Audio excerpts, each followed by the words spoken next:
شیر پر کمن ڈالنے والا، پہاڑوں کی چوٹیوں کو سر کرنے والا، آسمان کی بلندیوں پر بادلوں کو چیرتے ہوئے پار کرنے، سمندروں اور دریاؤں کی گہرائیوں میں جا کر قدرت کے راز پہچاننے والا انسان جو فرشتوں سے بھی افضل ہے اور جنات سے بھی افضل، اسی کے لیے کل کائنات کو تخلیق کیا گیا ہے۔ آخر اللہ نے انسان کو تمام مخلوقات پر ترجیح کیوں دی ہے؟ اللہ نے انسان کو کیوں تخلیق کیا؟ انسان کی تخلیق سے لے کر اس کے خدا کے ساتھ مضبوط رشتے کے بارے میں جاننے کے لیے ہماری ویڈیو کو بغیر اسکپ کیے آخر تک ضرور دیکھیے گا، کیونکہ ویڈیو میں بہت سی انٹرسٹنگ چیزیں آپ کے سامنے آنے والی ہیں جن کے بارے میں شاید ہی آپ نے پہلے سنا ہو۔ دوستوں، اگر غور کیا جائے تو اس کائنات کی ہر مخلوق جیسے پیدا ہوتی ہے اور ویسے ہی مر جاتی ہے، لیکن انسان جیسے پیدا ہوتا ہے ویسے نہیں مرتا۔ انسان جب پیدا ہوتا ہے تو وہ دین فطرت پر پیدا ہوتا ہے، اپنے آباء و اجداد کے دین پر چلتا ہے، لیکن اس کے پاس یہ آپشن ہوتا ہے کہ وہ اپنی عقل اور سمجھ سے اپنے لیے فیصلہ کر سکے۔ اسی لیے جب وہ اس دنیا سے جاتا ہے تو کبھی چنگیز خان، کبھی ہٹلر، کبھی یزید، کبھی فرعون، یا کبھی رومی، اقبال، صوفی، فقیر، درویش بن کر اس دنیا سے جاتا ہے۔ دوستوں، انسان اگر گرنے پہ آئے تو اسفل سافلین میں جا گرتا ہے، اور اگر اٹھنے پر آئے تو قلندر کا مقام بھی حاصل کر لیتا ہے۔ دوستوں، فرشتے، جن اور انسان، یہ تین مخلوقات ہیں جنہیں اللہ نے یکے بعد دیگرے پیدا کیا۔ فرشتوں کو اللہ نے نور سے پیدا کیا، انہیں ملائکہ بھی کہا جاتا ہے۔ جنات کو اللہ نے آگ سے پیدا کیا، اور انسانوں کو اللہ نے مٹی اور پانی سے پیدا کیا۔ دوستوں، جیسا کہ فرشتوں کو اللہ نے نور سے پیدا کیا، اور نور میں ایک ایسا مادہ ہے جس میں شر داخل ہی نہیں ہو سکتا، بیماری، بڑھاپا، غم آ ہی نہیں سکتے۔ فرشتوں کی ڈیوٹی اللہ نے جہاں لگا دی وہ وہاں ہی کھڑے ہیں، اور اللہ کے حکم سے وہی کرتے رہیں گے۔ جبکہ جنات کے بارے میں علماء کرام کا کہنا ہے کہ حضرت آدم علیہ السلام سے تقریباً 2000 سال قبل اسی زمین پر جنات آباد تھے، جو انسانوں کی طرح اللہ کی عبادت کرتے تھے، جیسا کہ اللہ قرآن کریم میں فرماتا ہے کہ میں نے انسانوں اور جنوں کو نہیں پیدا کیا مگر صرف اپنی عبادت کے لیے۔ سورۃ الذاریات آیت نمبر 56۔ پھر جب اللہ نے فرشتوں سے ذکر کیا کہ میں زمین پر اپنا خلیفہ مقرر کرنا چاہتا ہوں، تو فرشتوں نے جنات کی نقل حرکات کو دیکھتے ہوئے اللہ سے کہا کہ تو اپنے خلیفہ ایسے لوگوں کو مقرر کرنا چاہتا ہے جو کہ زمین میں جا کر قتل و غارت پھیلائیں گے۔ اس وقت فرشتوں نے انہی جنات کی حرکتیں دیکھ کر یہ کہا تھا، جیسا کہ ارشاد باری تعالیٰ ہے کہ فرشتوں نے کہا، اور ہم تو تیری حمد کے ساتھ تیری تسبیح کرتے ہی ہیں اور تیری پاکی بیان کرتے ہی ہیں، جس کے جواب میں اللہ رب العزت فرماتا ہے کہ میں جانتا ہوں جو تم نہیں جانتے، اور اس نے سکھا دیے آدم کو سارے نام۔ پھر ان کو فرشتوں کے سامنے پیش کیا اور کہا کہ اگر تم سچے ہو تو مجھے ان لوگوں کے ناموں سے آگاہ کرو۔ پھر فرشتوں نے کہا کہ تو پاک ہے، ہمیں تو نے جو کچھ بتایا ہے اس کے سوا کوئی علم نہیں، بے شک تو ہی علم والا اور حکمت والا ہے۔ یہ وہی وقت تھا جب اللہ نے فرشتوں کو اس علم کی بنیاد پر حضرت آدم علیہ السلام کو سجدہ کرنے کا حکم دیا تھا، اور اس وقت ابلیس نے اپنی عبادت پر غرور کیا، کیونکہ وہ واحد فرشتہ تھا جس نے اللہ کی اتنی عبادت کی تھی کہ کہتے ہیں کہ جنت کا کوئی مقام ایسا نہ تھا جہاں اس نے سجدہ نہ کیا ہو۔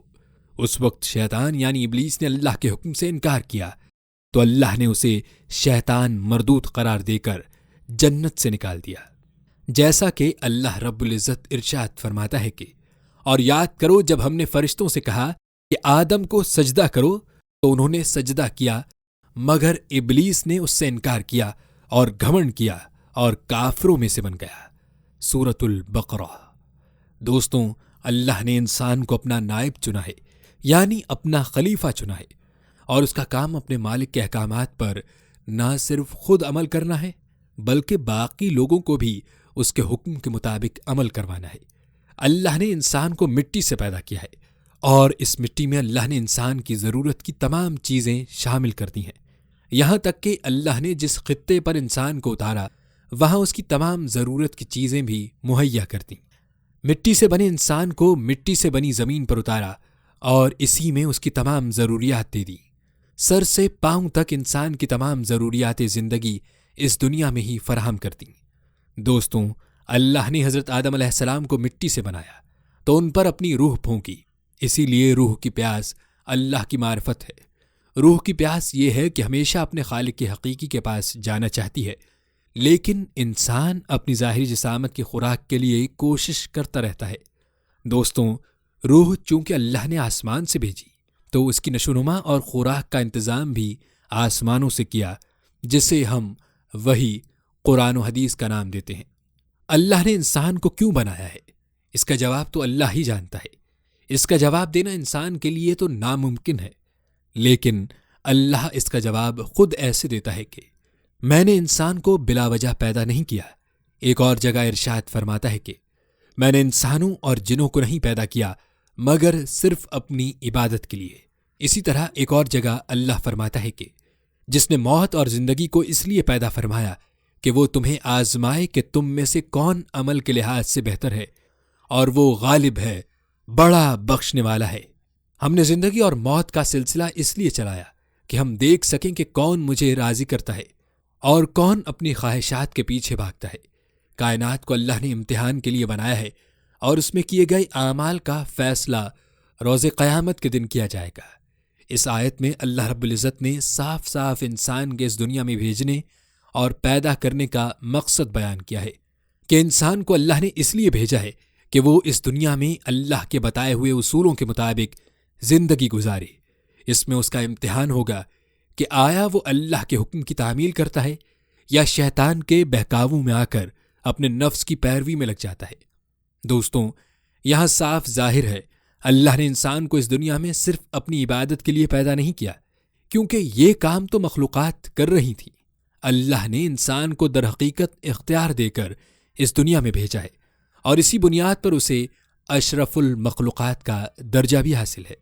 اب بات کی جائے عبادت کی تو فرشتوں نے انسان کی تخلیق کے وقت اپنی عبادات کا ذکر کیا تھا، اور انسان بھی حق کی پیروی میں رب کی عبادت کرتے ہیں، لیکن انسان کو اللہ نے ہمیشہ سے فیصلہ کرنے کا حق دیا ہے۔ وہ فرشتے صرف وہی کرتے ہیں جس چیز کا حکم انہیں اللہ نے دیا ہو، یا جتنا حکم انہیں اللہ نے دیا ہو، اس سے نہ زیادہ اور نہ کم۔ دوستوں، انسان کے اور اللہ کے درمیان غیب کا پردہ حائل ہے۔ یہ وہ چیز ہے جو انسان کی عبادت اور اطاعت کو بہت قیمتی بنا دیتی ہے۔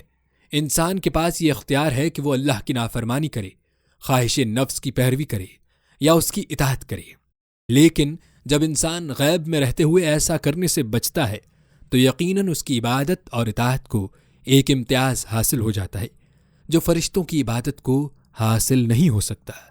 اللہ فرماتا ہے کہ میں ایک چھپا ہوا خزانہ تھا، جب میں نے چاہا کہ پہچانا جاؤں تو میں نے مخلوق کو پیدا کیا۔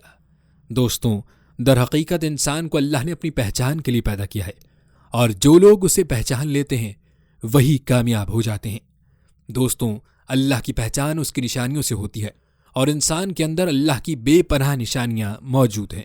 اللہ انسان کی شہرت سے بھی زیادہ قریب ہے، لیکن اس تک پہنچنے کے لیے انسان کو تھوڑی تگودو کرنی پڑتی ہے، اور اللہ اپنی پہچان کا راستہ اپنے نیک بندوں کو ضرور دکھاتا ہے۔ بس اللہ سے دعا ہے کہ اللہ ہمیں اپنے نیک بندوں میں شامل کرے۔ آمین۔